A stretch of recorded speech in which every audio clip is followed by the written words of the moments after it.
মাস সহ্য করতে পারে? হনুমানের শক্তি জানেন তো?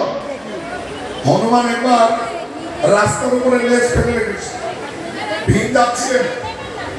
আরে ভীম বললেন, ভাই তুমি তো সাইডে শুয়ে আছো, লেজ তো পড়ে আছে, আমি তোমাকে ডিগিয়ে যাবো কি করে, লেজ সরিয়ে না।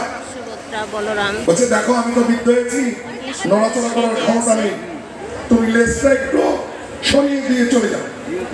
তো তাচ্ছিল্য করে ভীম বাঁ হাত দিয়ে লেজটা সরাতে গেলেন, একটু নড়াতে পারলেন না। শক্তি দিয়ে, দুই হাত দিয়ে, তার সমস্ত শক্তি দিয়ে। ভীমের গায়ে কত বল ছিল? 10,000 হাতির বল। সেই শক্তি দিয়ে হনুমানের লেজ একটু। ঘুম থেকে উঠলেন, সবাই হেড পূজারী সবাইকে জানালেন, সবাই চলে গেলেন দক্ষিণ দুয়ারে। ডাকছে, রঘু, কে রঘুদাস? তুমি জগন্নাথের পরম ভক্ত, তোমার সেবা জগন্নাথ গ্রহণ করবে, তুমি সারা দাও। তখন রঘুদাস শুনতে পেয়ে মনের আনন্দে তিনি চলে আসলেন। হরে কৃষ্ণ, জয় জগন্নাথ। তখন তাকে এই জীবনে ভগবান ধামে নিয়ে যাব।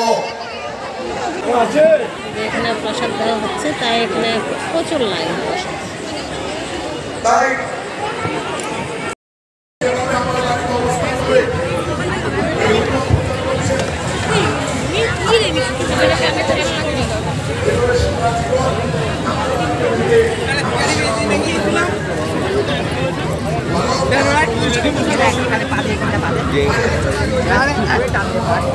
মেলাটা ঘুরে দেখাচ্ছি আপনাদের।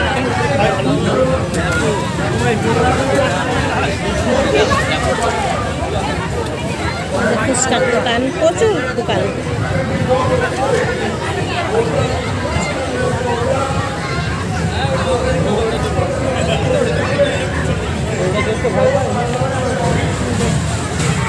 বিভিন্ন রকমের দোকান, পাপড়ি চাট, আর এখানে মোমো, ভ্যারাইটিস দোকান। মেলাতে তো প্রচুর বিভিন্ন রকম দোকান থাকে। এখানে যে আচারের দোকান, খুব সুন্দর, কি সুন্দর আচার সাজিয়ে রাখছে, দেখতেই ভালো লাগছে। খুব সুন্দর আচারের দোকান।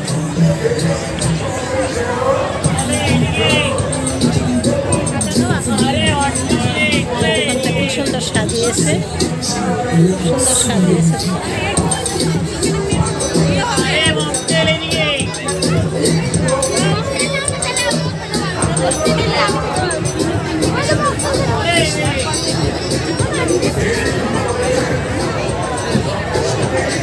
প্রচুর দোকান বসেছে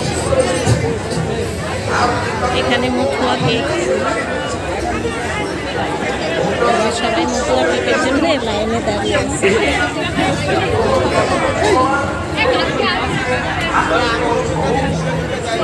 আর ওই পাশে ইসকনের স্টল বসেছে, মানে নিরামিষ স্টল, মানে ইসকন থেকে বসেছে। আর এখানে জিলাপির দোকান টোকান অনেক, প্রচুর দোকান বসেছে। খুব ভালো লাগলো মেলাতে এসে। এখানে অনেক রকম খেলনার,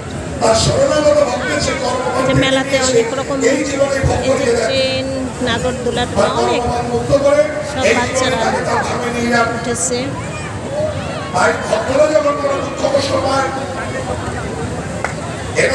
ভগবানকে দায়ী করেন না, তারা উপলব্ধি করেন ভগবান আমার প্রতি বিশ্বাস করেছে, আমার ভগবানকে মুক্ত করে দিচ্ছে। আর এখানে মেলা, অনেক বিভিন্ন রকম খাওয়ার দোকান,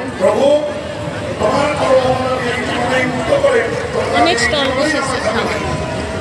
এইভাবে জগন্নাথের বিগ্রহ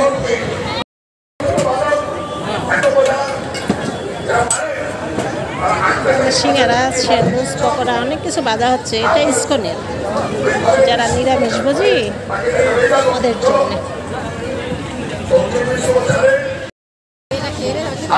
আমি আর আমার দিদি এসছি মেলাতে, মেলা ঘুরলাম, এখন সিঙ্গারা পকোড়া নিয়ে বাড়িতে যাব।